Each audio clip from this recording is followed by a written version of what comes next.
राज्यातील व आपल्या भागातील नवनवीन घडामोडी पाहण्यासाठी लोकशाही महाराष्ट्र न्यूज चॅनलला सबस्क्राइब करा, लाईक करा, शेअर करा आणि कमेंट करा।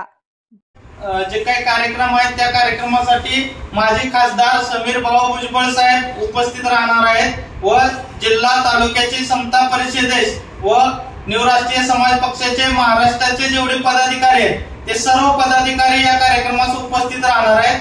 तरी जे काही आपले समाज बांधव आहेत त्यांनी उपस्थित राहावं ही मी सर्वांना विनंती करतो। धन्यवाद। रोजी या महाराष्ट्रातील ओबीसी समाज बांधवांचे फोन आल्यामुळे आम्ही दुपारी 11 वाजता ओबीसी समाजाची मोठी बैठक तसेच माझा वाढदिवस त्यावेळेस साजरा करण्यात येणार आहे, म्हणून काही पत्रकारांची नावं राहिली असतील तरी त्यांना सर्वांना तालुक्यातल्या पत्रकारांना त्यामध्ये आम्ही आमंत्रित केलेलं आहे।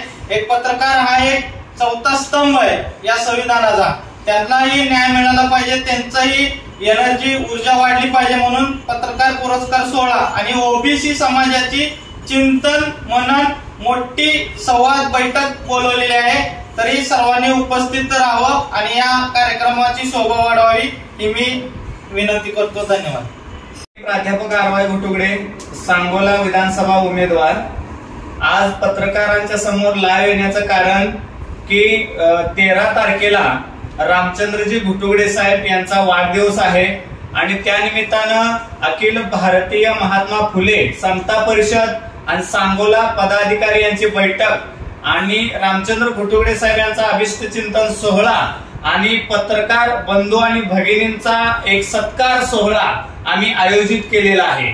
आणि या कार्यक्रमामध्ये जो ओबीसी समाज आहे, सांगोला तालुक्यातील जो ओबीसी समाज आहे त्याला पूर्णपणे न्याय अधिकार, पूर्णपणे त्याच्या गरजा काय आहेत, तो कशा पद्धतीने दडपलेला आहे असं पूर्ण चर्चा सत्र हे 13 तारखेला ठेवलेलं आहे।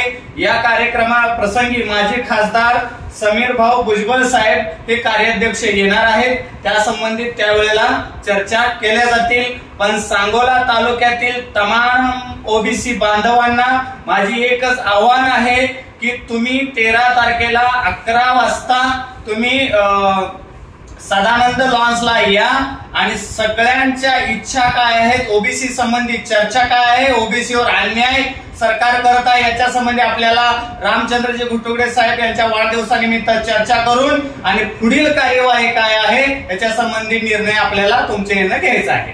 धन्यवाद।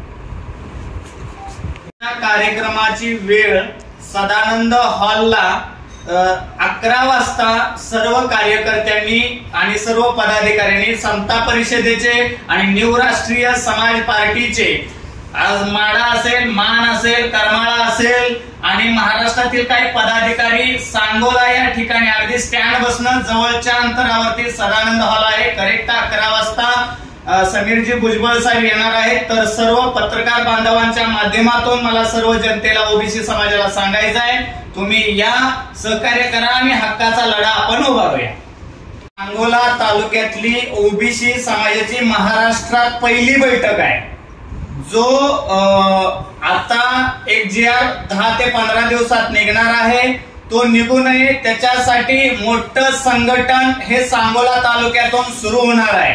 त्यामुळं आपल्या पाठीमागं आपल्या समाजावर काय अन्याय व्हायला लागलेला आहे, कोणते GR निघणार आहेत, हे GR थांबवण्यासाठी त्या सदानंद लॉन्स मध्ये भुजबळ साहेबांच्या अधिपत्याखाली अध्यक्षतेखाली आपली मोठी बैठक होणार आहे। तरी सांगोला तालुक्यातील सर्व बंधू आणि भगिनींनी वाड्यावर तांड्यावर काम करत असणाऱ्या सर्व रोजगार बंधू आणि भगिनींनी या मीटिंगला उपस्थित राहावा आणि आपल्या सगळ्यांच्या संलग्न एक मोठा लढा उभारायचा, याच्यासाठी तुमची साथ गरजेची आहे।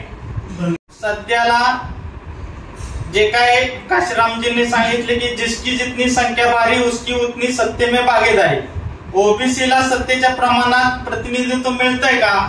सध्याला जर ओबीसी जेवढी संख्या आहे तर महाराष्ट्राचा मुख्यमंत्री हा ओबीसी असायला पाहिजे, माढा लोकसभेचा खासदार हा ओबीसी असायला पाहिजे।